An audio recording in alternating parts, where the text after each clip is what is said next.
ونستغفره ونعوذ بالله من شرور أنفسنا ومن سيئات أعمالنا من يهده الله فلا مضل له ومن يضلل فلا هادي له وأشهد أن لا إله إلا الله وحده لا شريك له وأشهد أن محمدا عبده ورسوله صلى الله عليه وعلى آله وصحبه ومن سن بسنته واقتفى أثره إلى يوم الدين يا أيها الذين آمنوا اتقوا الله حق تقاته ولا تموتن إلا وأنتم مسلمون يا أيها الناس اتقوا ربكم الذي خلقكم من نفس واحدة وخلق منها زوجها وبث منهما رجالا كثيرا ونساء واتقوا الله الذي تساءلون به والأرحام إن الله كان عليكم رقيبا يا أيها الذين آمنوا اتقوا الله وقولوا قولا سديدا يصلح لكم أعمالكم ويغفر لكم ذنوبكم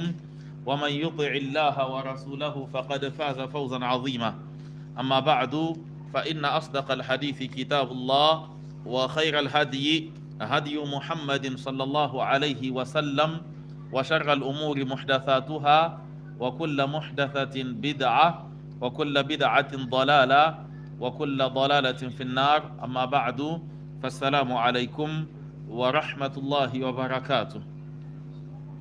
Nous remercions Allah subhanahu wa ta'ala pour tous ses bienfaits et que la paix et le salut soient sur son prophète Muhammad ibn Abdillah, sur sa famille, ses compagnons et sur tous ceux qui leur emboîteront le pas jusqu'à la fin des temps. Nous sommes donc aujourd'hui 15 août 2024 qui correspond au 11 du mois de Safar de l'an 1446. Non. Nous allons donc continuer notre cours, Inch'Allah, avec le document Al-Wajiz fi fiqh sunnati wal kitab al-aziz.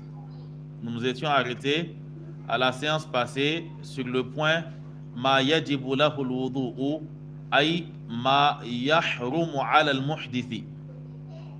Le point donc nous parle de ma yajibu lahu al-wudu', ce pourquoi l'ablution est obligatoire. En d'autres termes, ma yahrumu ala al-muhdithi. Qu'est-ce qui est interdit à celui qui n'est pas en état de pureté? Donc c'est sur ce point que nous allons commencer l'assise bi'iznillahi ta'ala. Naam. C'est bien cela? Vous confirmez? Hein? Ok. Donc il nous dit ma yajibu lahu al-wudu. Qu'est-ce qu'il entend par cela? Il nous l'explique. Ay ma yahrumu ala al-muhdithi. Qu'est-ce qui est interdit pour celui qui est en état d'impureté? Donc ici en fait, de manière plus ou moins camouflée, c'est pour nous dire qu'il y a un certain nombre de choses qu'on considère comme étant interdites à celui qui n'est pas en ablution, mais le manque d'arguments fait qu'il ne peut pas les citer. Ok? Donc là, c'est une manière de nous dire qu'en dehors de ce qu'il va citer, le reste, il n'y a pas d'argument. Il n'y a pas d'argument là-dessus. Donc, quelle est la pratique ou encore la situation dans laquelle l'ablution est obligatoire et donc il est interdit de faire sans ablution? Il nous dit que awalan as-salah. La première des choses, c'est la prière. L'ablution est obligatoire pour la prière li qawlihi ta'ala, parce que Allah subhanahu wa ta'ala a dit ya ayyuhalladhina amanu, ô vous croyants, idha qumtum ila as-salati, quand vous vous mettez debout donc pour prier, quand vous vous levez pour la prière, quand vous êtes sur le point de prier, alors faghsilu wujuhakum, lavez-vous le visage, wa aydiyakum ila al-marafiqi, et lavez vos faces et lavez vos mains jusqu'au coude, wamsahu bi ru'usikum, essuyez-vous la tête, wa arjulakum ila al-ka'bayn, et lavez-vous les pieds ila al-ka'bayni, jusqu'aux chevilles. Ok? Donc cela nous montre que pour toute personne qui veut prier, l'ablution est obligatoire. Ok? Ensuite, il nous dit وَلِقَوْلِ النَّبِيِّ صلى الله عليه وسلم. Cela est aussi obligatoire parce que le prophète sallallahu alayhi wa sallam, il nous dit la yaqbalu Allahu salatan. Allah subhanahu wa ta'ala n'accepte pas une prière bi ghayri tuhurin quand il n'y a pas eu une purification préalable.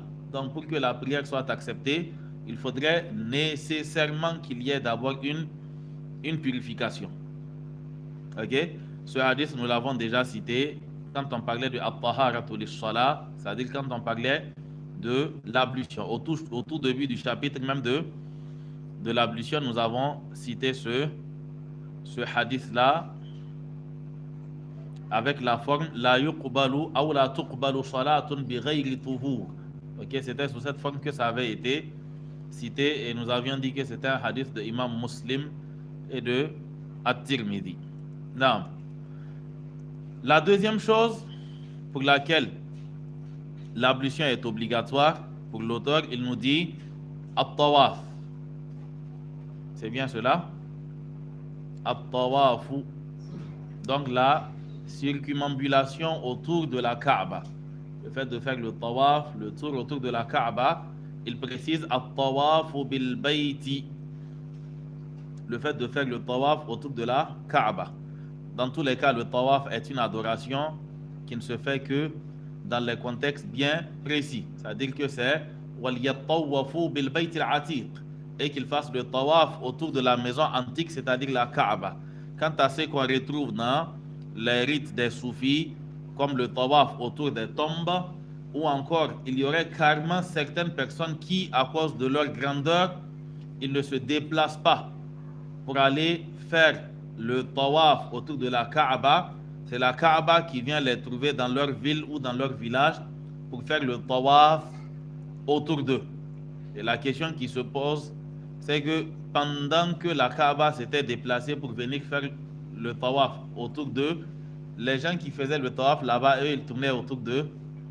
Autour de quoi? Et c'est réellement une chose qu'on trouve dans les écrits des soufis. Okay? Une telle personne, la Kaaba s'est déplacée, elle est venue faire le tawaf autour de lui. Ok? Non, Allahu musta'an. Donc, il nous dit at-tawafu bil bayti. L'ablution est aussi obligatoire pour celui qui veut faire le tawaf autour de la Kaaba. Et l'argument qu'il cite, c'est le hadith où le prophète sallallahu alayhi wa sallam nous dit citez-moi le hadith.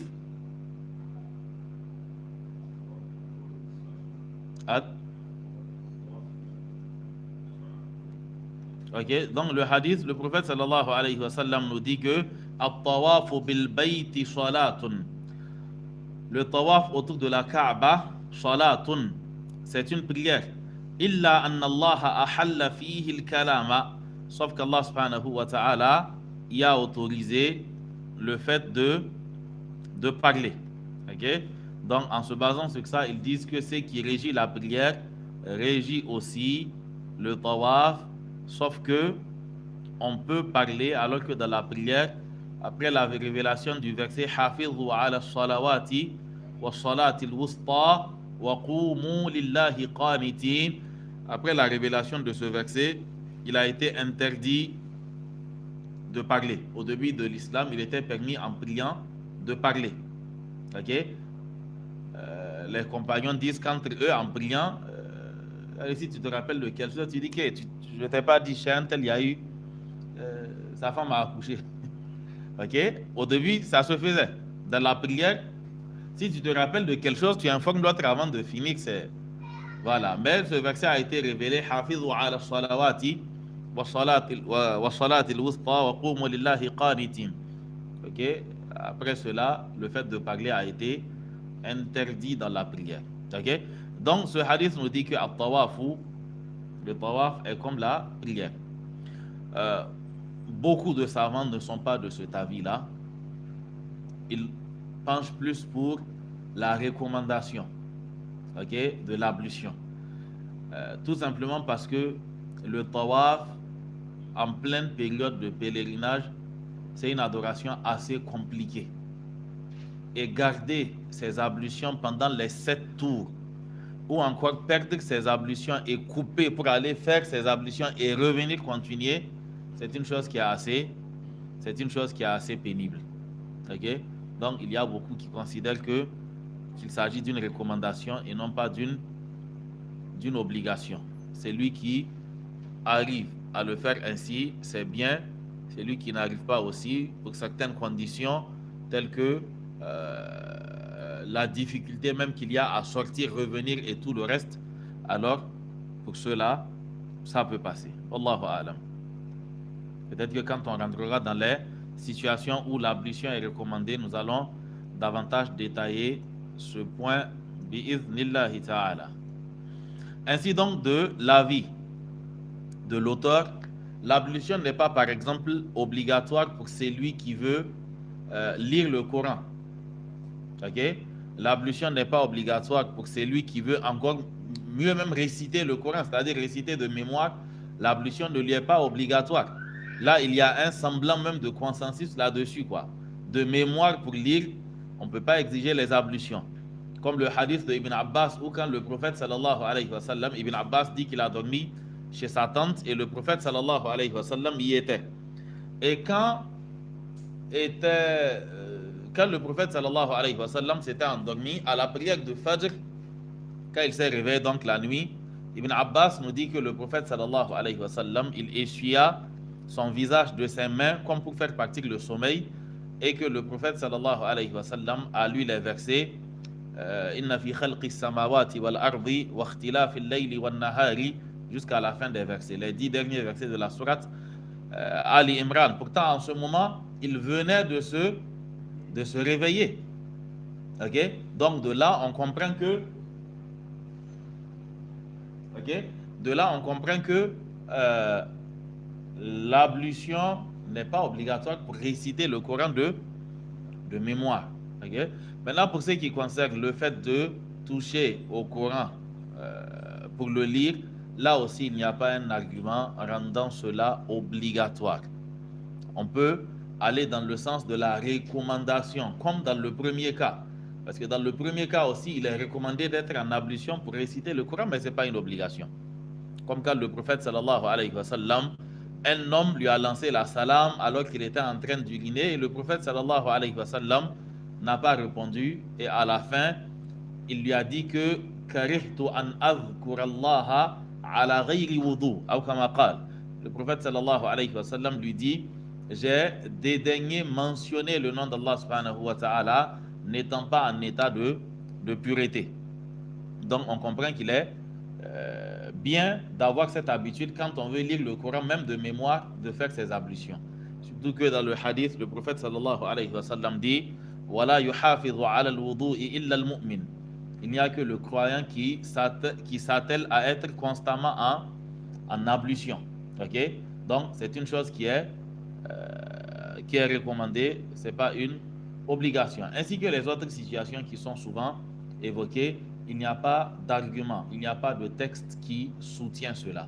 Les savants considèrent que pour toute chose qui fait partie du quotidien des musulmans, l'absence de texte clair, en abondance et authentique montre tout simplement qu'il n'y a pas de règle régissant la chose. La lecture du Coran, le fait de toucher à des feuillets sur lesquels le Coran était écrit, et tout ce qui ressemble à cela, ça faisait partie du quotidien des musulmans. Okay? Donc, normalement, on doit avoir plusieurs textes qui parlent de la chose, et surtout des textes qui sont authentiques. Okay? Quand on arrivera sur la question de la janaba et la question du hayd, c'est-à-dire al-hadathul akbar, les grandes impuretés, nous allons revenir sur cette question, Inch'Allah. Il nous dit le point suivant, ma yustahabbu lahu al-wudu. Ma yustahabbu lahu al-wudu. Ce pourquoi l'ablution est recommandée. Ce pourquoi l'ablution est recommandée. Le premier, l'ablution est recommandée, dhikrullah, pour faire le dhikr. Peu importe le dhikr. Ok? Qu'il s'agisse du dhikr, c'est-à-dire que tu veux peut-être t'asseoir après une prière de Fajr, faire tes adhkar, c'est recommandé. Ou encore tu veux faire tes adhkar après la prière de Asr, c'est recommandé. Si c'est pour lire le Coran, c'est encore plus recommandé. Parce que le Coran aussi, c'est du zikr. Ok?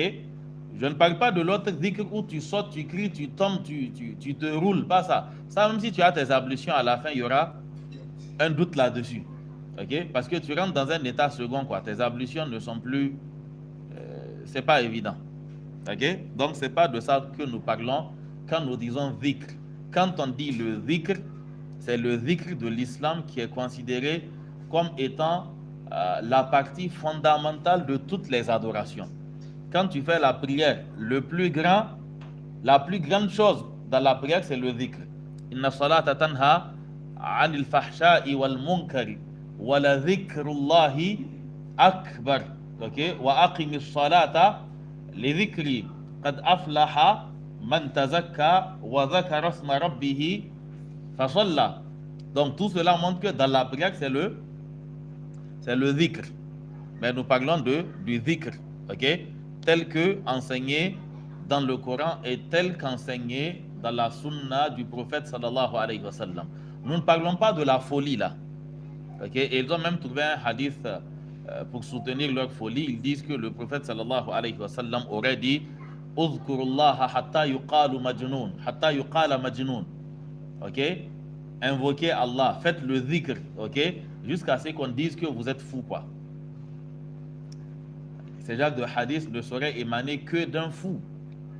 Si ce n'est pas un fou qui dira de faire le dhikr jusqu'à ce qu'on dise de toi, un fou. Et bizarrement, ceux qui rapportent ces hadiths à leurs fidèles, eux-mêmes ne le font pas. Okay? Ils sont assis tranquillement posés sur leur sofa, sur leur divan, okay? Sur leur trône façon là. Et puis c'est les autres qui font les sauts rouleaux, les sauts rouleaux, comment on appelle ça? Les ATR et autres là. Donc, eux ne font pas ça. Mais ils disent aux autres de faire jusqu'à ce qu'on dise qu'ils sont fous. Donc, nous parlons du dhikr concernant lequel Allah subhanahu wa ta'ala nous dit Ya ayyuhalladhina amanu dhkurullaha dhikran kathira wa sabbihuhu bukratan wa asila. Allah nous dit, ô vous les croyants, invoquez ou bien évoquez, faites le dhikr d'Allah en abondance. وَسَبِّحُوهُ بُكْرَةً وَأَصِيلًا, et glorifiez Allah matin et soir. Le dhikr concernant lequel le prophète sallallahu alayhi wa sallam a dit Ala unabbi'ukum bi khayri a'malikum wa azkaha 'inda malikikum wa arfa'iha fi darajatikum wa khayrin lakum min infaqi adh-dhahabi wal fidda wa khayrin lakum min an talqaw 'aduwakum fatadribu a'naqahum wa yadribu a'naqakum. Les compagnons ont dit Bala, le prophète sallallahu alayhi wa sallam dit dhikrullah. Dans le hadith, le prophète sallallahu alayhi wa sallam dit Ala adullukum, ala unabbi'ukum bi khayri a'malikum. Ne voudriez-vous pas que je vous indique la meilleure de vos actions? Wa azkaha 'inda malikikum, l'action la plus pure auprès de votre souverain, votre roi, c'est-à-dire Allah. Wa arfa'iha fi darajatikum, l'action la plus susceptible de vous élever en degré. Wa khayrin lakum min infaqi adh-dhahabi wal fidda, l'action qui est meilleure que le fait de dépenser l'or et l'argent. Wa khayrin lakum min an talqaw aduwakum, l'action qui est meilleure pour vous que le fait de croiser votre ennemi, vous coupant leur cou, eux coupant les vôtres. Les compagnons ont dit si, et le prophète sallallahu alayhi wa sallam dit dhikrullah. Ce dhikr concernant lequel Allah dit Wadhkur rabbaka fi nafsika. Évoque ton Seigneur, fais le dhikr de ton Seigneur, ok, en toi-même.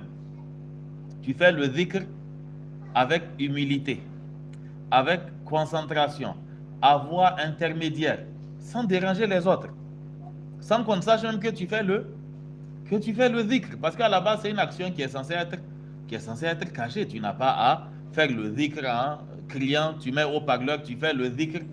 Ça c'est autre chose, c'est pas du dhikr. Ok? Donc pour faire cette adoration bénéfique, bénite, noble, le prophète sallallahu alayhi wa sallam nous recommande de faire les ablutions. Les hadiths al-Muhajir ibn Qunfuz, à cause du hadith de al-Muhajir ibn Qunfuz où il a dit que annahu sallama ala nabi sallallahu alayhi wa sallam. Il est rapporté qu'il lança la salam au prophète sallallahu alayhi wa sallam wa huwa yatawadda, alors que le prophète sallallahu alayhi wa sallam faisait ses ablutions. Falam yarudda alayhi. Le prophète sallallahu alayhi wa sallam ne lui a pas répondu.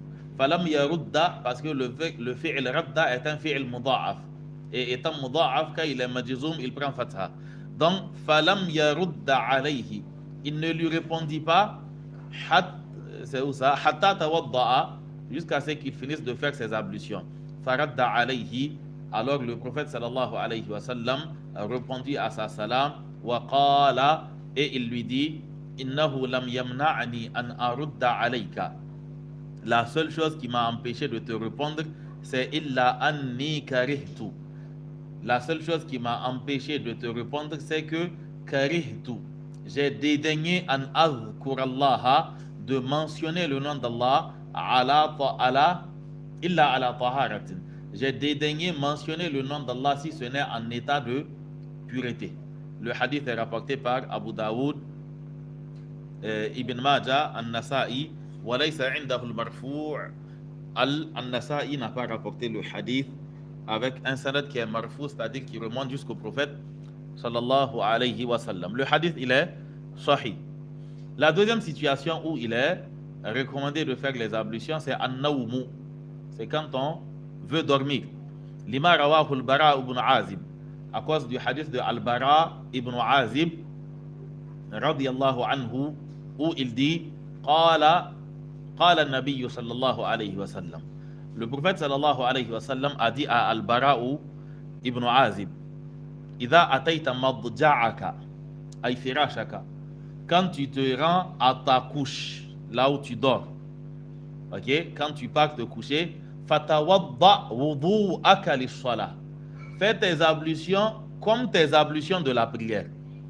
Thumma taji', et ensuite mets-toi sur le côté à la shiqqika al-ayman, sur ton côté droit. Ensuite couche-toi sur ton flanc droit. Thumma qul, et dis Allahumma aslamtu nafsi ilayka. Oh Allah, je soumets mon âme à toi. Donc je te soumets mon âme. Wa wajjahtu wajhi ilayka. Je tourne ma face vers toi. Wa fawwadtu amri ilayka. Et je te confie mon affaire. Wa aljahtu dhahri ilayka. Et je m'adosse à toi. Raghbatan, par amour, wa rahbatan ilayka, et aussi par crainte. La malja'a wa la manja, il n'y a de refuge ni d'abri minka, pour se mettre à l'abri de toi, illa ilayka, si ce n'est auprès de toi. Ok? C'est-à-dire que le principe, c'est que pour échapper à Allah, il faut aller vers Allah. Fafirhu ilallah. Ok? Fafirhu ilallah. C'est pour cela que le sage dit ayaman laysa li minhu mujiru bi'afwika min azabika astajiru. Ana al-abd al-muqirru bi kulli dhanbin wa anta as-sayyid al-mawla al-ghafur. Il dit, ô toi contre qui je n'ai aucun abri, je cherche refuge contre ta colère auprès de ta clémence. Bi'afwika min azabika astajiru, comme l'invocation où on dit trouvez-moi l'invocation là, a'udhu bi ridaka min sakhatik. Ok, une formule ressemblable à cela, ça m'a un peu échappé. Donc nous cherchons refuge auprès de ton agrément contre ta colère. Ok, donc il dit la malja, al malja'u, c'est le ismu makan de laja'a, le ismu makan de laja'a qui signifie se réfugier quelque part. Donc il n'y a pas d'abri. Wala manja, manja c'est le ismu makan de naja yanju, qui est un fi'il naqis, donc son ismu makan sera sous la forme de maf'al. Ok, jara majra naja manja. Donc la malja, la malja'a wa la manja minka illa ilayka, on se met à l'abri de ta colère et on échappe à ta colère seulement en se rendant vers toi. Allahumma amantu bi kitabika alladhi anzalta. Ô Allah, j'ai cru en ton livre que tu as fait descendre. Wa nabiyyika alladhi arsalta.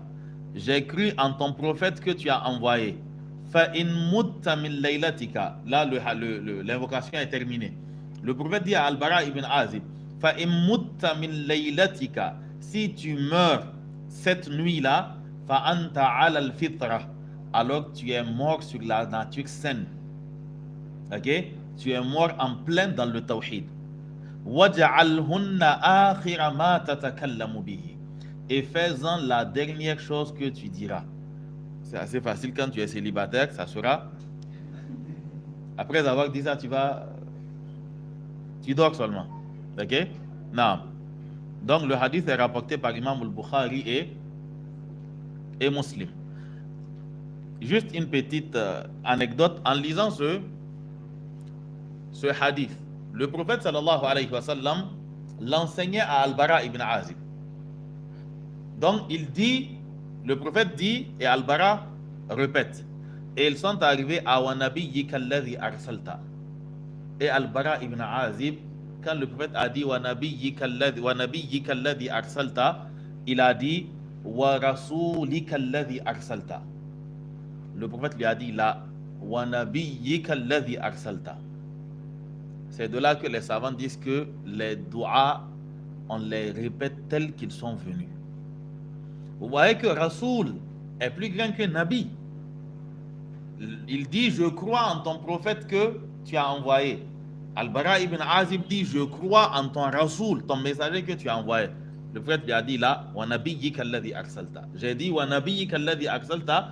Dis wa nabiyyika alladhi arsalta, pas wa rasulika alladhi arsalta.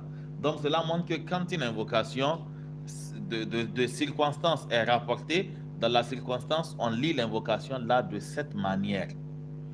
On ne la modifie pas. Okay? On ne va pas au-delà de ce qui est enseigné, même quand grammaticalement ou bien au niveau du sens, c'est correct. Là, tu t'en tiens à la formule telle qu'elle est. Tu ne vas pas ajouter à la formule d'autres, quelle que soit ta maîtrise de la loura, tu ne vas rien toucher. Tu laisses ça comme ça est. Naam. Wallahu alam. On prie après la prière, on reprend. Inch'Allah. Subhanak Allahumma bihamdik. Ashhadu an la ilaha illa ant. Astaghfiruka wa atubu ilayk. Wa sallallahu ala nabiyyina Muhammadin wa ala alihi wa sahbihi wa sallam. Wassalamu alaykum wa rahmatullah. Alhamdulillah. Wa salatu wa salamu ala rasulillah. Wa ala alihi wa sahbihi wa man wala. Amma ba'du. Donc on continue avec les situations où l'ablution est recommandée. Donc la troisième situation où l'ablution est recommandée, c'est al-junubu. Ok? Al-junubu, c'est lui qui est en état de janaba, c'est-à-dire c'est lui qui est en état d'impureté majeure suite à un rapport intime ou encore à un rêve érotique qui s'est soldé donc par une éjaculation.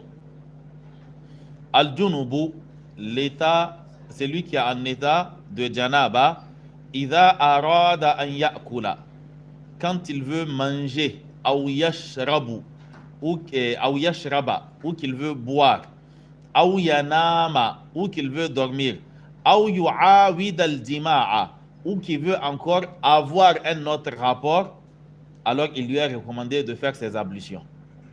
Il lui est recommandé de faire ses ablutions quand il veut manger, quand il veut boire, quand il veut dormir ou quand il veut avoir un deuxième rapport.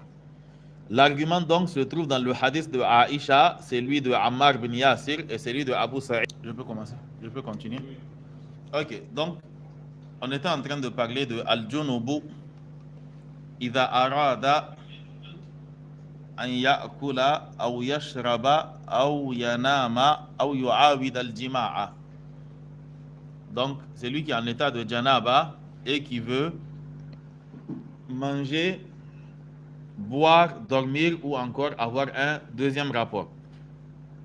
عن عائشة قالت عائشة رضي الله عنها, elle dit que كان النبي صلى الله عليه وسلم إذا كان جنبا, le prophète صلى الله عليه وسلم إذا كان جنبا, quand il était en état de janaba, فأراد أن يأكل أو ينام, et qu'il voulait manger ou dormir, tawadda'a, il faisait ses ablutions, wudu'ahu lis-salah, comme les ablutions qu'il faisait pour la prière. Le hadith est rapporté par Imam Muslim, An-Nasa'i et Abu Daoud.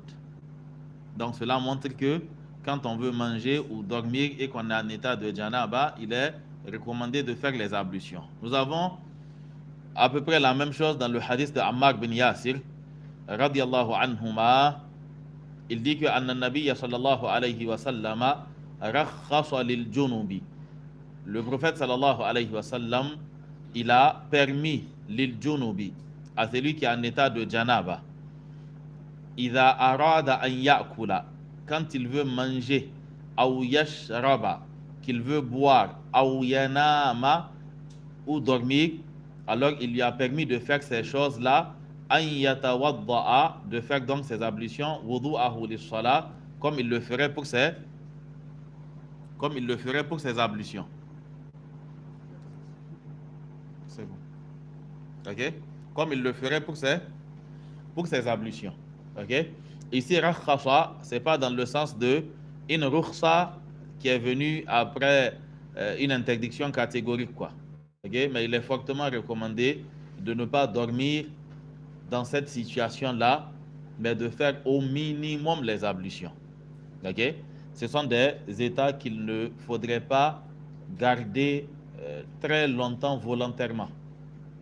Donc le minimum quand on veut dormir et qu'on est en état de janaba, à moins qu'on ne soit pris par le sommeil, c'est de ne pas se coucher volontairement dans cet état avant de faire au minimum ses ablutions.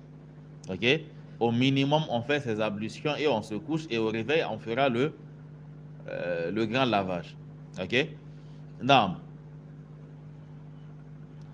Donc, il dit, ce hadith est rapporté par Abu Daoud.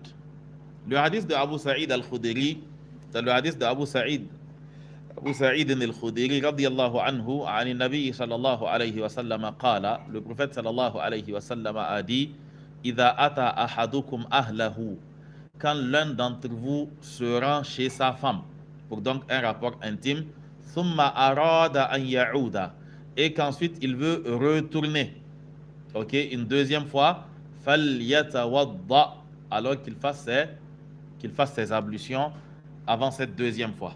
Le hadith est rapporté par Muslim, Abu Daoud, At-Tirmidhi, An-Nasa'i et Ibn Majah. La quatrième situation où il est recommandé de faire ses ablutions, c'est qabla al-ghusli, c'est avant le grand lavage.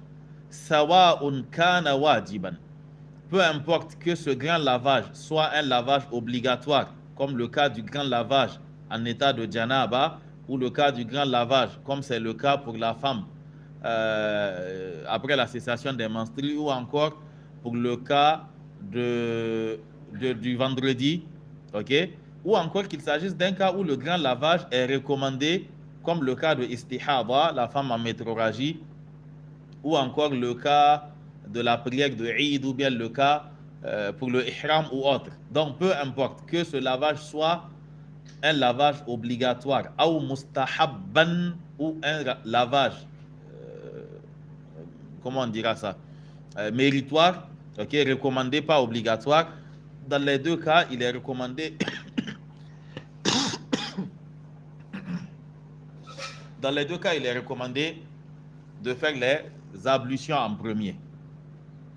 عن عائشة رضي الله عنهما قالت, عائشة رضي الله عنها, elle dit que كان رسول الله صلى الله عليه وسلم إذا اغتسل, le prophète صلى الله عليه وسلم, il avait pour l'habitude إذا اغتسل, quand il se lavait, من الجنابة, en cas de janaba, يبدأ, il commençait فيغسل يديه, il commençait donc par laver ses يديه, ses deux mains. OK? Donc il commençait le lavage en lavant ses deux mains. Ensuite, après ses deux mains, qu'est-ce qu'il faisait?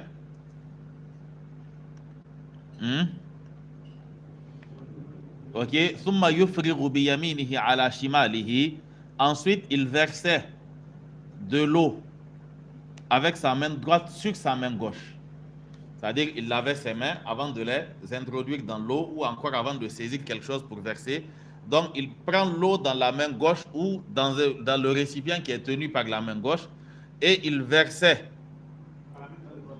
Gauche, je montre la droite en disant gauche. Donc, ok. Donc il prenait l'eau dans la main droite et il versait l'eau sur la main gauche, donc il lavait la partie avec la main gauche. Donc fayaghsilu farjahu, il lavait donc sa partie intime avec sa main gauche et il versait l'eau avec la main droite. Thumma yatawadda, et ensuite le prophète sallallahu alayhi wa sallam, il faisait ses ablutions wudu'ahu lis-salati, tel qu'il les faisait pour la prière. Okay? Donc, quand on doit faire ces grandes ablutions, il est recommandé de faire ces ablutions. Il n'est pas correct de faire les ablutions avant et après. Okay? À moins qu'on ait posé lors des ablutions ou bien lors du grand lavage un acte qui a annulé les petites ablutions.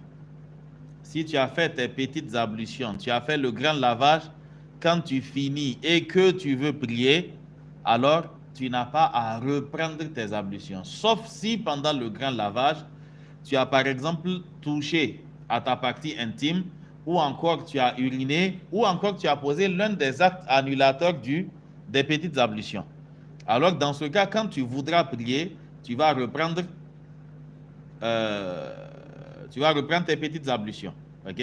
Sinon, on ne fait pas les ablutions après, alors qu'on ne les a pas perdues lors du lavage. Ok? Non. On ne fait pas non plus ces ablutions après. Si tu ne les as pas fait avant, alors tu n'as pas à les faire après aussi, parce que le grand lavage à lui seul suffit pour prier.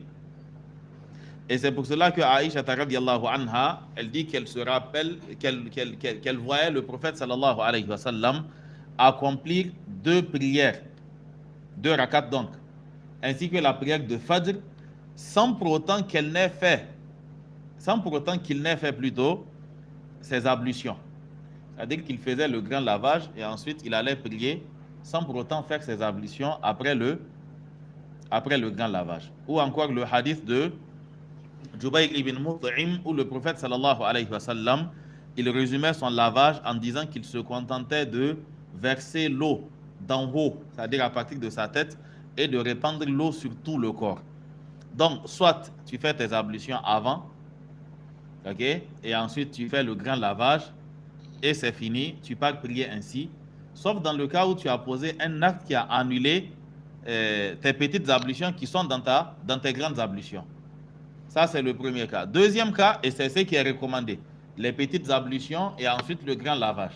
Et le grand lavage aussi, étape par étape, cela permet non seulement de ne pas gaspiller de l'eau, mais aussi de respecter la sunna du prophète sallallahu alayhi wa sallam. Mais si cela n'est pas fait, et que pour le grand lavage, la personne répand l'eau sur tout son corps, même sans faire ses ablutions, ce grand lavage lui permet de prier sans aucun problème. Parce qu'à la base, la voie qui permet de faire partir la grande impureté a forcément fait partir la petite impureté. Ok? Donc, par conséquent, si la personne a fait son lavage en mouillant tout son corps, après cela, la personne peut prier tout simplement sans reprendre ses ablutions. Faire les ablutions après le grand lavage est contraire à la sunna. Faire ses ablutions avant et après, c'est une exagération. Donc, soit on fait avant, soit on n'a pas fait. Ou encore, les petites ablutions sont annulées et on les fait après, tout simplement. Wallahu alam. Naam. Alaykum assalam wa rahmatullah. Est-ce qu'il faut forcément que ce soit un état développé majeur ou il y a des situations qui obligent de faire lavage? C'est-à-dire, je suis dans la vie, je sais que je vais sortir et je profite pour faire le grand lavage qui peut remplacer l'eau. Est-ce qu'on peut le faire? C'est-à-dire, est-ce qu'on peut décider de faire le grand lavage sans c'est-à-dire sans raison quoi. Tant qu'on n'est pas dans l'une des situations où cela est obligatoire ou une situation où cela est recommandé, c'est contraire à la sunna de remplacer les petites ablutions par le grand lavage. Parce que le prophète sallallahu alayhi wa sallam si c'était ce qui était le plus recommandé, vous prenez par exemple certaines prières, par réflexe, les gens se lavent avant de les accomplir. Okay? Notamment la prière du matin, Fajr, ou encore la prière de Maghrib quand tu rentres à la maison. Okay? Si il y avait si c'était recommandé, le prophète sallallahu alayhi wa sallam allait dire que tu fais tes ablutions pour la prière et si tu peux, tu fais le grand lavage. Okay? Mais cela n'a pas du tout été recommandé sans l'une des raisons pour lesquelles le grand lavage est soit obligatoire ou encore recommandé, comme nous allons le voir. C'est pour cela que le cheikh, je reviens donc à la question des ablutions avant, après et après le grand lavage. Quoi. Le cheikh Al-Albani, dans son Tamamul Minna, il disait qu'il n'y avait pas de doute sur le fait que les ablutions avant et après le grand lavage rentrent dans l'exagération et c'est lui qui se contente des ablutions après le lavage, quant à lui, il a contredit la sunna. Avant et après, c'est de l'exagération. Après seulement, c'est contraire à la sunna. Donc, c'est soit avant le grand lavage ou encore sans les ablutions. Okay?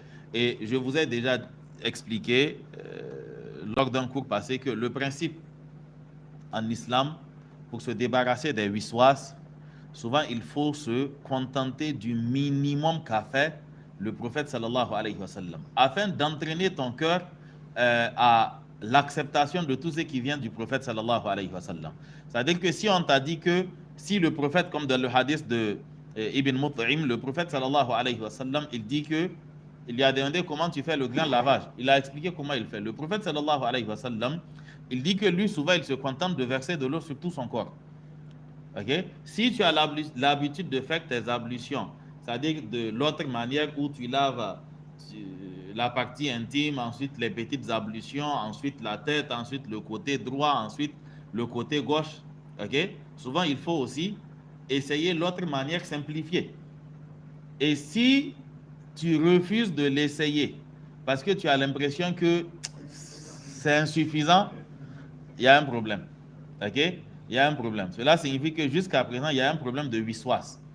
Donc, souvent, tu le fais pour briser, pour casser Satan, quoi. Voilà, tu fais et puis tu te mets en tête que si le prophète, sallallahu alayhi wa sallam, qui était le plus soucieux quant à la validité de ses prières, il a fait ainsi, c'est que moi aussi, c'est suffisant. Ok? Ou encore, comme nous allons le voir après ces points-là, l'essuyage sur les chaussettes. Certaines personnes ne sont toujours pas à l'aise avec ça, quoi. Souvent, fais ça, tu passes tes mains et puis tu pries. Ok? Pour t'assurer que réellement tu es convaincu de la légalité de la chose, quoi. Ok? Ce qui a suffi au prophète sallallahu alayhi wa sallam est censé nous suffire. Nous ne sommes pas plus soucieux que lui de l'authenticité de nos prières. Non. Donc,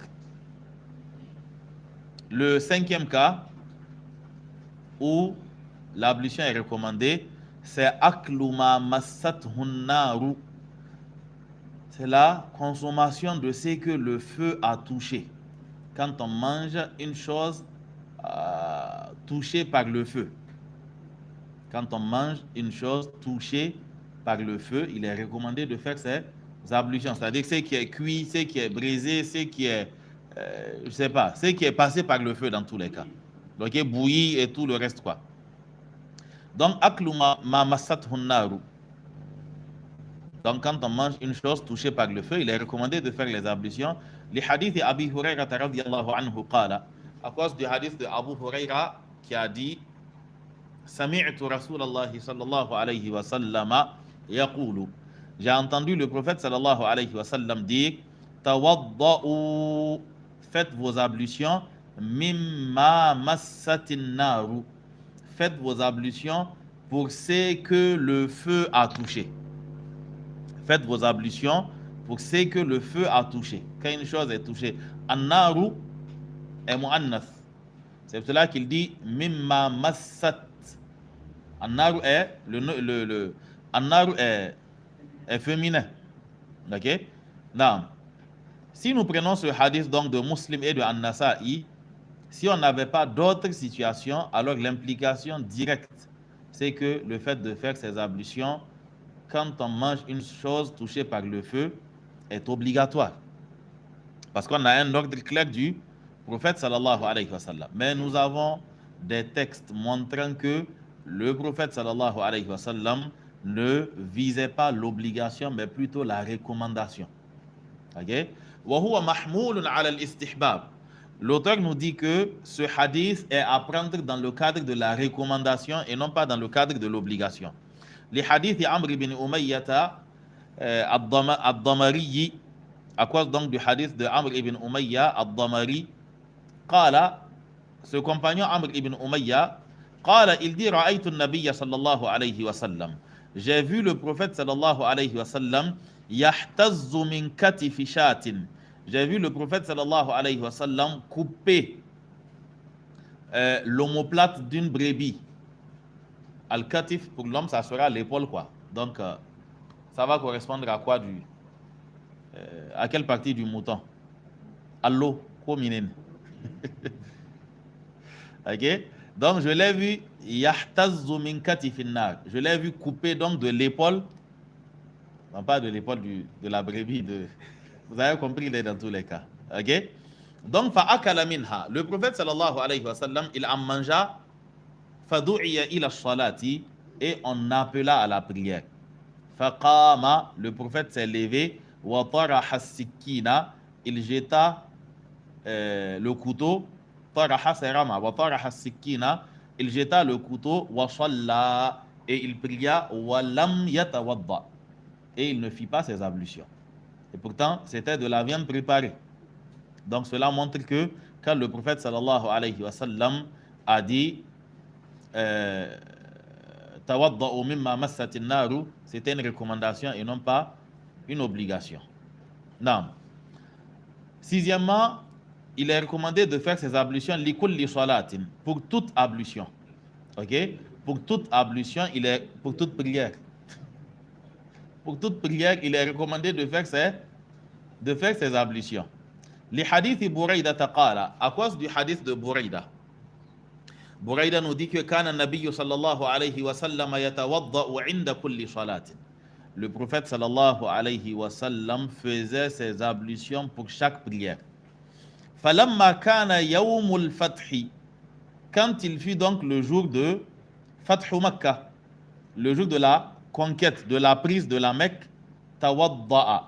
Le prophète sallallahu alayhi wa sallam fit ses ablutions, wa masaha ala khuffayhi, et il passa ses mains sur ses bottes.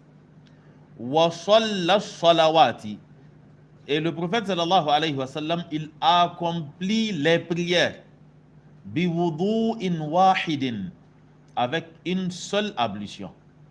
Faqala lahu Umaru. Omar lui dit, Ya Rasulallah, ô messager d'Allah, innaka fa'alta shay'an. Tu as fait une chose, lam takun taf'aluhu, que tu ne faisais pas. Faqala, le prophète dit à Omar, amdan fa'altuhu ya Omar. C'est exprès que je l'ai fait au Omar. Ok? Donc cela nous montre du témoignage même de Bouraïda et de Omar que dans l'habitude du prophète sallallahu alayhi wa sallam, il fait ses ablutions à chaque prière. Souvent quand on rapporte les récits de certains savants, quand on dit qu'il a fait la prière de Isha avec ses ablutions de Subh, ou bien qu'il a fait la prière de Subh avec ses ablutions de Maghrib ou autre, dans certains cas ce ne sont pas des éloges. Hein. Ok? Parce que le prophète sallallahu alayhi wa sallam, lui, il faisait ses ablutions à chaque prière. Souvent, les gens compétissent dans leur capacité à retenir les ablutions le plus longtemps possible. Il dit que c'est avec les ablutions du matin quand je sortais de la maison que j'ai prié Maghrib, quoi. Et puis quoi? Ça prouve rien, tu n'as rien fait. Ok? Si tu disais que de Maghrib, du matin à Maghrib, tu t'es arrangé à reprendre tes ablutions à chaque fois que tu les perdais ou à chaque prière, et que tu n'es pas resté sans ablution pendant tout ce temps, en ce moment on te dit Hani Allak. Mais si c'est le contraire, tu n'as rien fait. Ok? Tu viens juste de prendre une habitude que n'avait pas le Le prophète sallallahu alayhi wa sallam. Ok?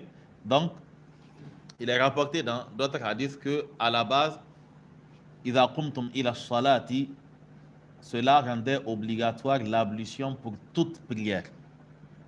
C'est après que cela a été allégé et que tant qu'on ne perdait pas ces ablutions, on n'était pas obligé de les reprendre. Le hadith est rapporté par Muslim, Abu Daoud, At-Tirmidhi et An-Nasa'i. Ce qui est à préciser ici, ce qui est légiféré, c'est de reprendre les ablutions après avoir accompli une prière obligatoire. Ok? C'est ce qui est légiféré. C'est ce que faisait le prophète sallallahu alayhi wa sallam. Si par exemple je fais mes ablutions et que je prie, j'accomplis la prière de, je sais pas, de duha. Je fais mes ablutions le matin, je fais la prière de duha, je sors. Et comment on appelle ça? Zuhur arrive. Non, je ne parlais pas de faire la prière de Zuhur. Hein. Je parle de la prière de duha, la prière du matin. Vous avez compris, la prière de duha. Donc, Zuhur arrive, je n'ai pas perdu mes ablutions. Dans ce cas-là, il ne m'est pas légiféré de les reprendre. Parce que quand on parle de faire ses ablutions à chaque prière, on parle de la prière obligatoire. Ok, pas des prières facultatives. À chaque prière obligatoire, il est recommandé que tu reprennes tes ablutions. Si Zuhur est arrivé et que oui, tu veux peut-être te rafraîchir, et tu trouves que bon, que de se rafraîchir dans le vide, je vais faire mes ablutions en même temps, ça c'est autre chose. Mais que tu ne penses pas que tu es en train de reprendre tes ablutions parce que on a dit dans le texte que le prophète reprenait à chaque prière. Ok? Il s'agit de reprendre à chaque prière obligatoire. Non. Le 7e cas où il est recommandé de faire ces ablutions, c'est inda kulli hadathin. C'est à chaque fois qu'on perd ses ablutions. À chaque fois qu'on perd ses ablutions, il est recommandé de les reprendre. Celui qui veut appliquer cette sunna, pour que ça lui soit facile, il faut qu'il s'entraîne à faire les ablutions une fois. C'est-à-dire le lavage d'un membre une fois. Et quand il sortira des toilettes en 30 secondes, il a fait ses ablutions. C'est une fois. Ça passe vite, quoi. Voilà, ça passe vite. Donc, il fait et puis il continue. Comme si rien ne s'est passé. Et s'il s'avère que c'est quelqu'un qui a à chaque fois les pieds chaussés déjà, ça devient encore plus facile, quoi. 2 temps 3 mouvements, il a fini les ablutions. Non, qu'est-ce qui rend cela recommandé? Oui. Est-ce que tu ne vas pas écrire sur ta feuille qui est devant toi là? Ok. Donc, le 7e cas, c'est inda kulli hadathin. À chaque fois qu'on perd ses ablutions. Les hadiths Buraydata, à cause du hadith de Burayda, qala asbaha Rasulullah sallallahu alayhi wa sallam. Le prophète sallallahu alayhi wa sallam, il s'est réveillé yawman, un jour. Fada'a Bilalan. Et il appela Bilal. Faqala ya Bilalu. Il dit ya Bilal. Bima sabaqtani ila al-jannah. Par quelle voie, comment tu as fait pour me dévancer au paradis? Inni dakhaltu al-barihata al-jannata. Inni dakhaltu al-jannata al-barihata. Pour que vous voyez plus clair. Ok? Je suis rentré au paradis hier nuit. Al-barihata, c'est le na'at de al-laylata. Inni dakhaltu al-jannata al-laylata al-barihata. Ok? Fasami'tu khashkhashataka. Et j'ai entendu les bruits de tes pas, ou encore le bruit que produit le mouvement. Ok, quand quelqu'un marche, quand quelqu'un avance, ok, le bruit que fait ce mouvement-là. Donc j'ai entendu ton bruit, ou bien je ne sais pas comment on va dire ça, vous avez compris? Ok, le bruit de tes pas ou le bruit que, quand j'entends ton mouvement, j'ai entendu cela amami, devant moi. Qu'est-ce que tu as fait pour faire cela? C'est-à-dire, qu'est-ce que tu fais de si extraordinaire pour qu'Allah me fasse entendre tes pas devant moi? Ok?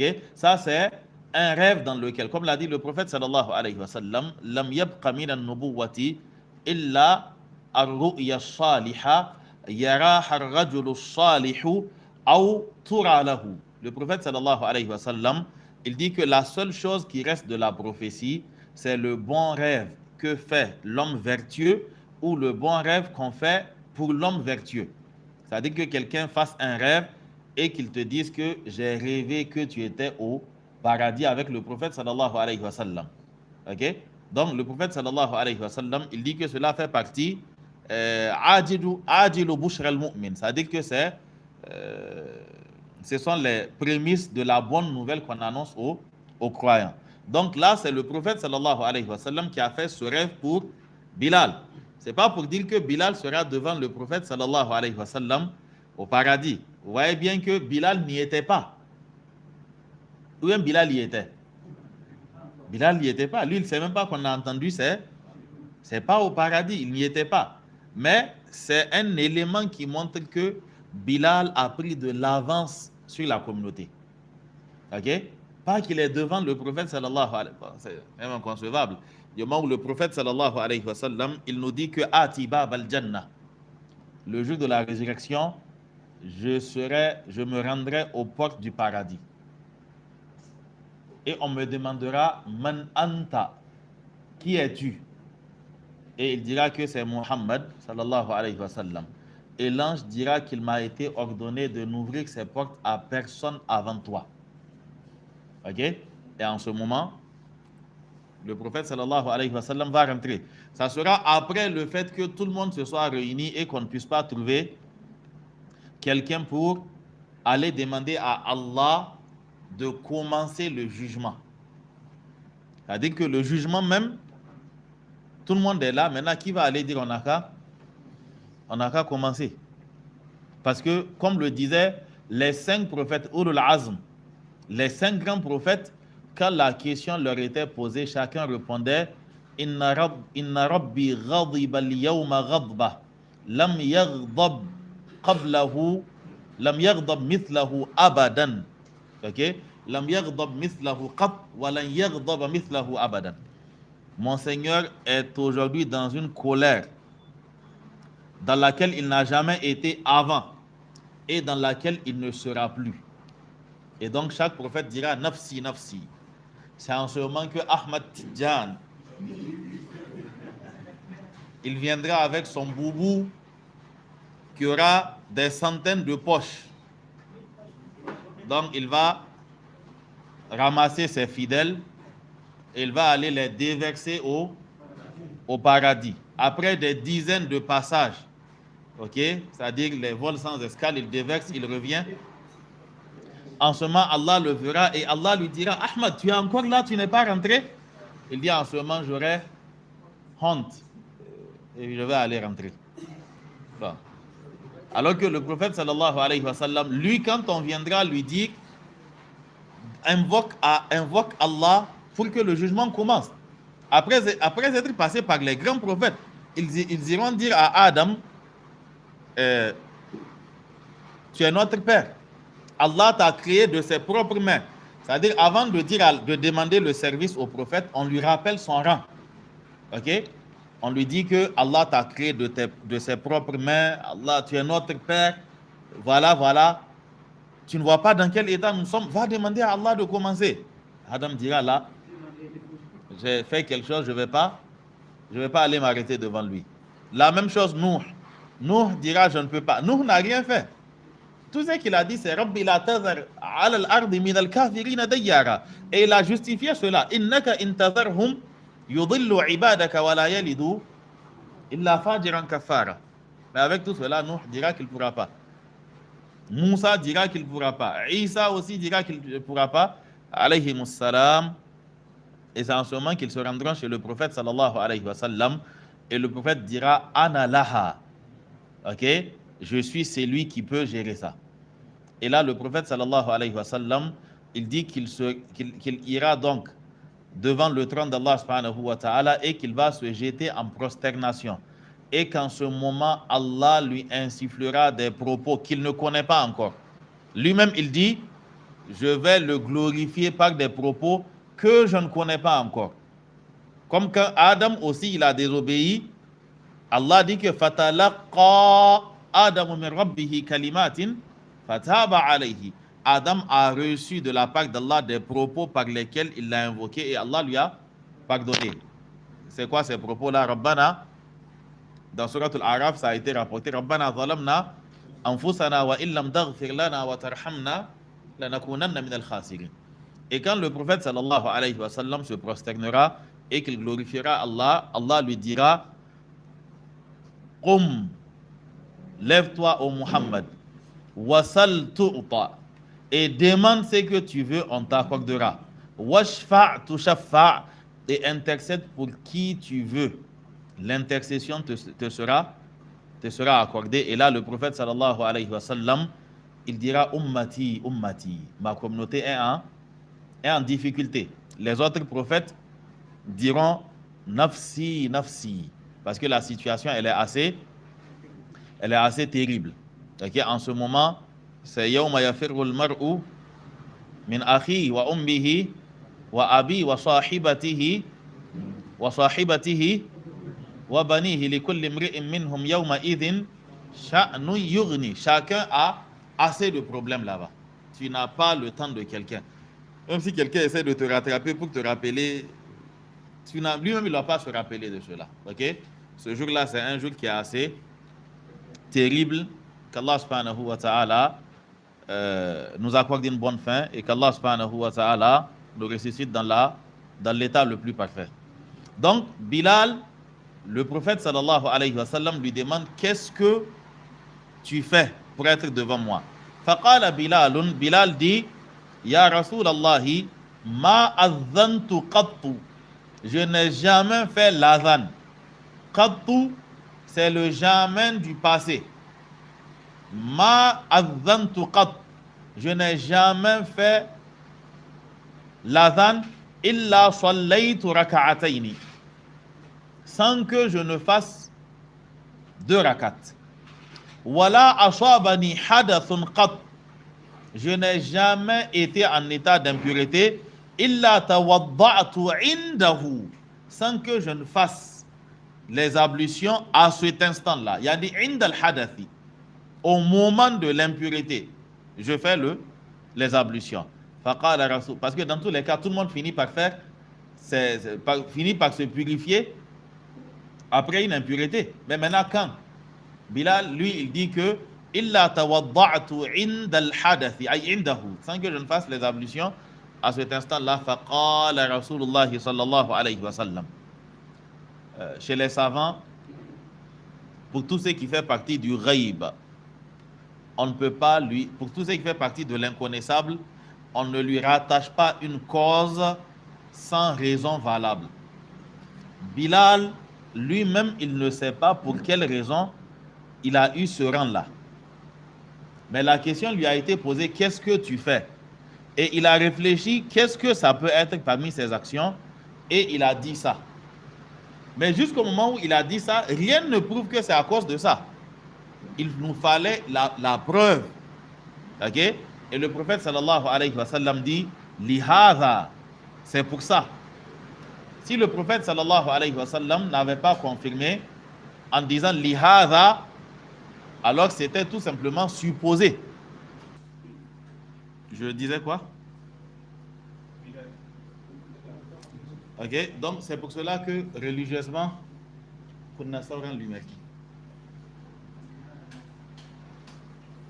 non, pas ça.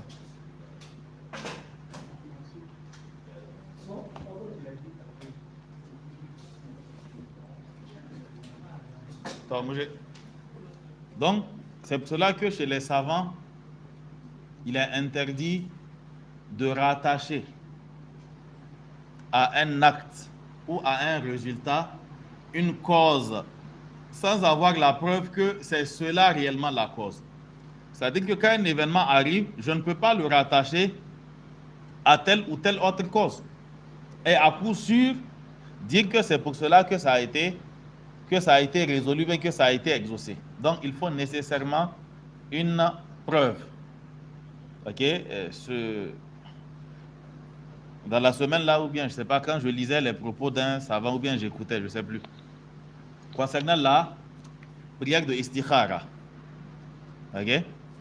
Vous voyez, pour la prière de istikhara, les gens ont développé tout un tas de théories, ok, de choses qui pourraient se passer après la prière de istikhara. Chez les savants, toutes ces choses-là n'ont pas de preuve. Quand tu fais la istikhara, il n'y a pas de rêve. Il n'y a rien à rêver. Et même si tu rêves, rien ne prouve que c'est le résultat de ta istikhara. Il ne faut pas aller nous dire que tu as fait istikhara. Déjà que en faisant la istikhara, souvent toi-même tu as un penchant. Ok? Souvent même tu ne fais pas la istikhara parce que tu as peur du résultat. Tu dis que non, je me suis renseigné, on m'a dit que ça va, t'en as de hankali. Hein? D'abord, il savait ce qu'il voulait. Ok? Donc, naturellement, si tu veux, tu fais la istikhara, tu vas rêver que c'est positif. Ok? Ou bien si tu as fait en voulant que ça soit positif, mais tout en craignant que ça soit négatif, tu vas aussi rêver de l'un ou de l'autre. Donc, le rêve ne fait pas partie du résultat de la istikhara. Les savants considèrent que même l'apaisement ne fait pas partie des éléments de la istikhara. Tu fais, le principe, le hadith nous dit Idha hamma ahadukum bi amrin. Quand l'un d'entre vous décide de faire une chose, alors qu'il accomplisse 2 rakats qui ne sont pas obligatoires. Qu'il accomplisse 2 rakats qui ne sont pas obligatoires et ensuite qu'il dise telle chose et telle chose. Et ça se limite à cela. Et dans l'invocation, nous disons à Allah, si c'est une bonne chose, qu'Allah le facilite. Si c'est une mauvaise, qu'Allah nous en éloigne. Ça se limite à ça. Et donc, tu te lèves et tu continues à agir. S'il y a un nouvel élément qui apparaît, tu reprends ta istikhara et tu continues à avancer. Ce n'est pas une question d'apaisement, une question de rêve, une question de... Voilà. C'est-à-dire que tu agis en étant convaincu que tu as demandé à Allah le choix et donc Allah te fera le choix. Tout simplement. Et c'est pour cela que les savants disent sur base des termes même du hadith, Idha hamma ahadukum bi amrin. Quand l'un d'entre vous décide de faire une chose, pas quand l'un d'entre vous doute.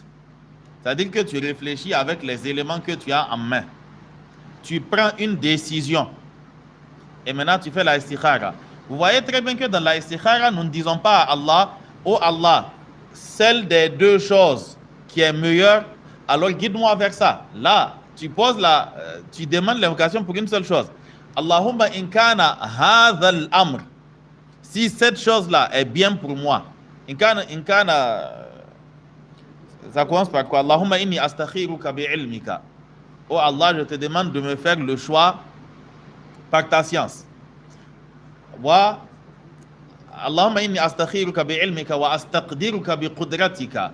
Je te demande de ta puissance. Wa as'aluka min fadlika al-azim fa innaka taqdir wa la aqdir wa ta'lam wa la a'lam. C'est toi qui peux, je ne peux pas, c'est toi qui sais, je ne sais pas. Allahumma in kunta ta'lamu anna hadha al-amra khayrun li fi dini wa yusammihi. Bon, Allahumma in kunta ta'lamu anna hadha al-amra. Oh Allah, si tu sais que cette affaire-là, tu dis ce dont il s'agit.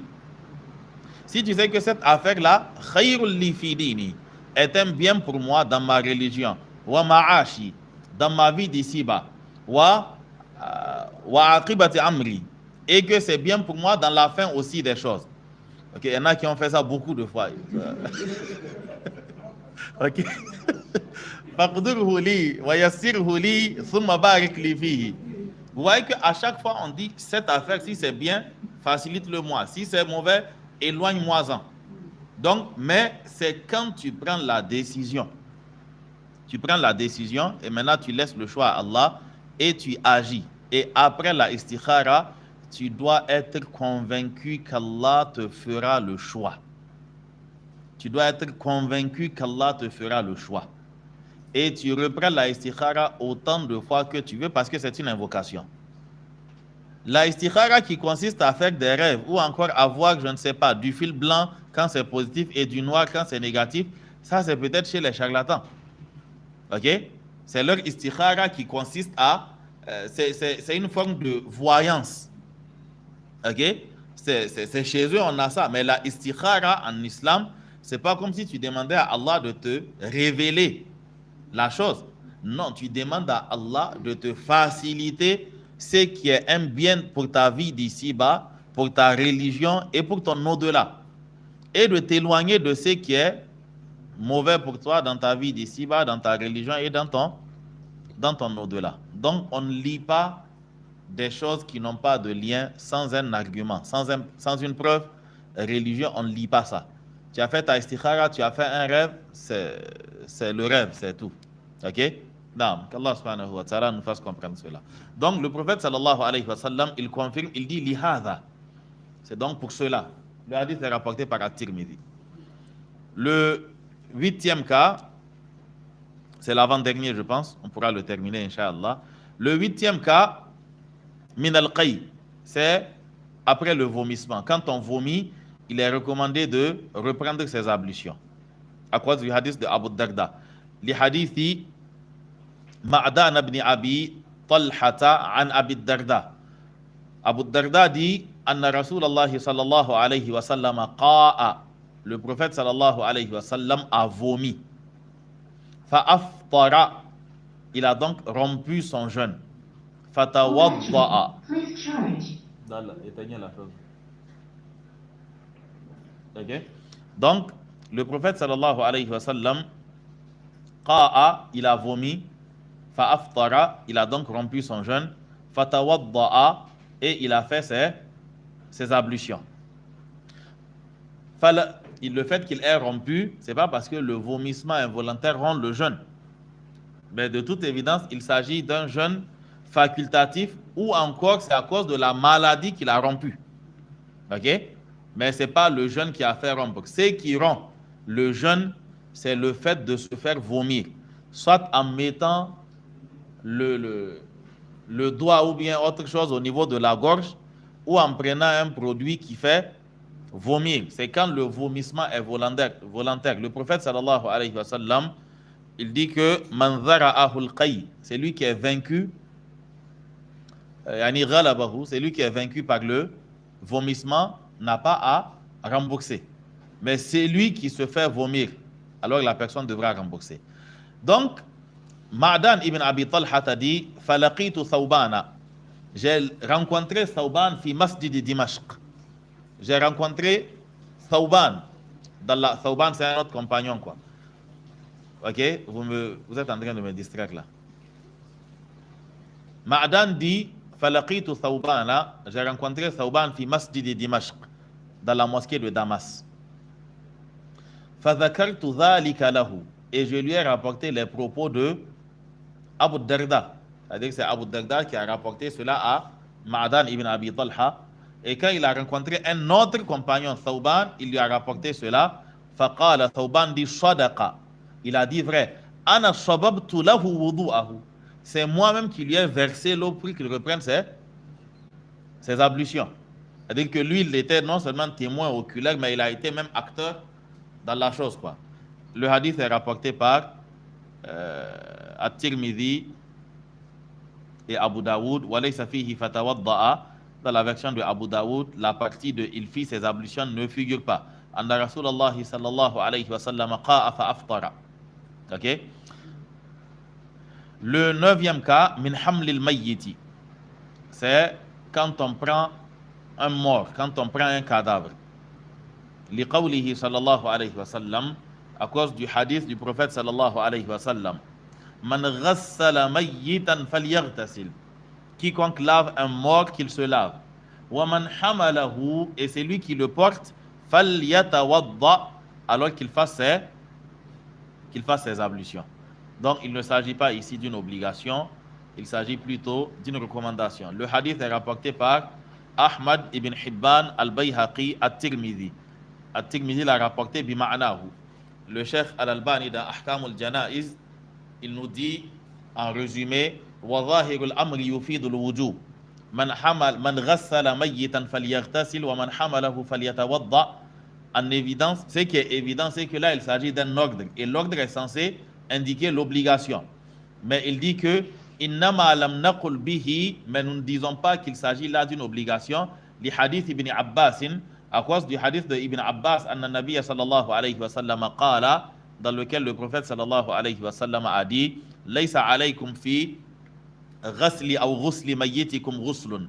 Laysa alaykum fi ghasli mayyitikum ghuslun.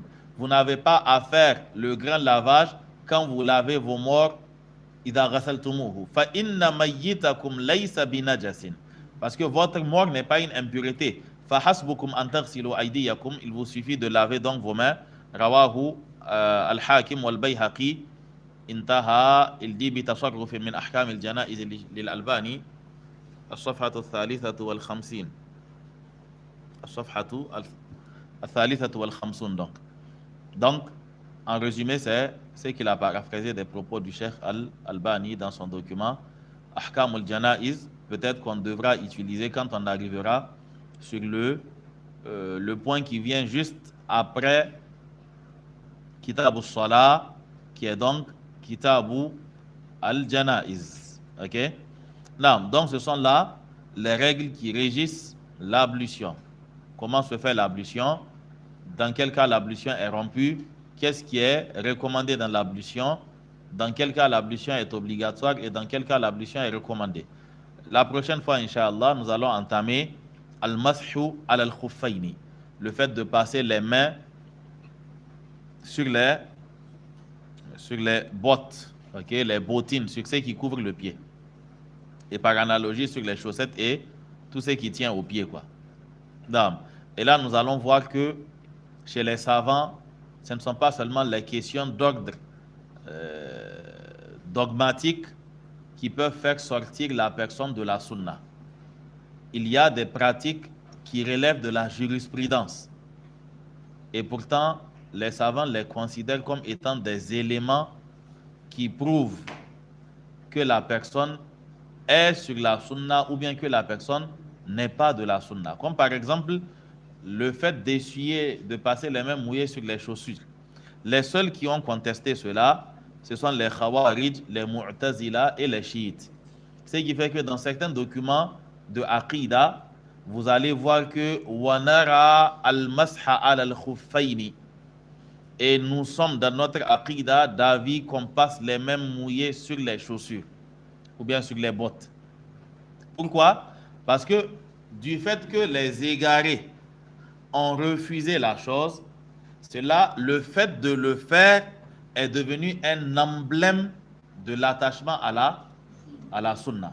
Donc, à chaque fois que des égarés, c'est-à-dire ni un élément de la religion, un élément de la sunna, alors s'attacher à cet élément-là revient à lui redonner vie et à confirmer son authenticité dans l'islam. Ok? Sans que cela ne soit une incitation. Vous voyez, en Égypte, présentement, la question qui est en train de se poser, il y a un tollé qui est fait sur la question de la polygamie. Ok? Et il commence à tendre vers le cas de certains pays du Maghreb où pour prendre la deuxième, il faut l'autorisation de la première. C'est dans quel monde on fait ça? Ok? Ou bien pour prendre la deuxième, il faut tout un dossier. Ok? C'est-à-dire que tu dois déposer ta fiche de paye pour qu'on voit quelle est ta capacité réelle. Voilà. Et aussi, est-ce que la première est d'accord? Est-ce que ça ne va pas créer des problèmes? L'homme est là pour gérer des problèmes. C'est pour ça. Donc, même si ça crée des problèmes, laissez, il va gérer. C'est lui, il a dit qu'il peut. Ok? Et ce n'est pas tout ça le problème. Ils peuvent argumenter comme ils le veulent, quoi. Mais le problème, c'est que pour commettre la fornication et l'adultère, tu ne déposes pas de dossier. Il n'y a rien, il n'y a pas de protocole, il n'y a rien. Tu fais comme tu veux. Ok? Et c'est pour cela que souvent les musulmans doivent être attention avant de reprendre les slogans de certaines personnes. C'est-à-dire quand on parle par exemple de mariage juvénile, délinquance juvénile, non, le mariage, ok, mariage précoce, mariage des enfants ou tout ce qu'ils veulent. Ils disent que oui, ça ne se fait pas, c'est contraire, on est d'accord. Jadalan, acceptons que c'est interdit. Je me rappelle un cheikh du Burkina qui avait été contacté par certaines ONG pour intervenir sur la question. Il dit qu'il est réellement prêt à les aider dans leur politique, mais à une condition. Il dit que lui, il veut tout simplement qu'ils mettent d'abord des dispositifs lui garantissant qu'aucune des filles ne perdra la virginité jusqu'à son mariage. Il dit que s'ils mettent la politique garantissant ça, il n'y a pas de problème. On va aller jusqu'aux 18 ans. Jusqu'à 20 ans même si vous voulez. Mais vous ne pouvez pas garantir ça. Aujourd'hui, c'est des filles de 16, 17, 18 ans qui courent derrière le mariage avec torche. Ok? C'est-à-dire, et le problème c'est quoi? Sa tête est déjà remplie. C'est-à-dire qu'elle est déjà rentrée dans le monde des sentiments, de l'amour, de Wanene. Même si on ne fait rien, elle ne peut rien faire. C'est-à-dire que tant qu'on ne lui trouve pas une solution. Okay? Donc, ces genres de discours-là, il faut toujours être prudent quand c'est tenu. C'est-à-dire qu'il ne faut pas rentrer dedans comme ça. Ceux qui disent la chose, ce sont les mêmes qui ne voient aucun problème dans le fait qu'un homme marie un homme. Ça ne crée pas de problème chez eux. Le fait qu'une femme marie une femme, le fait qu'un beau jour, l'homme devienne une femme, ou encore que la femme décide qu'elle n'est plus bien dans sa peau et que son genre lui a été imposé par la biologie. Et donc maintenant elle va rectifier le tir et qu'elle deviendra un homme. Voilà, bien sûr. Donc, ces genres de personnes-là, on n'a vraiment rien en commun, quoi. Nous avons notre manière de lutter contre le mariage forcé, contre le mariage des enfants qui n'ont pas atteint l'âge de gérer ce qu'implique le mariage et tout le reste. Il faudrait lutter contre cela avec nous, nos principes, pas avec eux, leurs principes. Parce qu'on ne lutte pas pour les mêmes idéaux, quoi. Ils ont leur idéal, nous avons nos idéaux. Donc, faisons très attention. Il ne faudrait pas reprendre comme un perroquet tout ce qui se dit de l'autre côté, quoi. Voilà. Non. Est-ce obligatoire pour les femmes de retirer leur voile lors de l'essuyage de la tête quand elles sont dans un lieu où elles peuvent être vues? Non, cela n'est pas obligatoire. Il est permis à l'homme comme à la femme de passer les mains mouillées sur ce qui couvre la tête. Ok? Nous allons voir cela dans le chapitre suivant, Inch'Allah. Il est permis, tout comme à l'homme comme à la femme, de passer les mains sur le bonnet, le khimar, le djilbab ou tout ce qui couvre la tête, quoi. Donc cela est permis. Naam, Allahu alam. Nous allons arrêter ici, Inch'Allah, et continuer la prochaine fois, bi'iznillahi ta'ala. سبحانك اللهم وبحمدك أشهد أن لا إله إلا أنت أستغفرك وأتوب إليك وصلى الله على نبينا محمد وعلى آله وصحبه وسلم والسلام عليكم ورحمة الله وبركاته. Hors antenne, j'ai dit quand quelque chose, tu as coupé.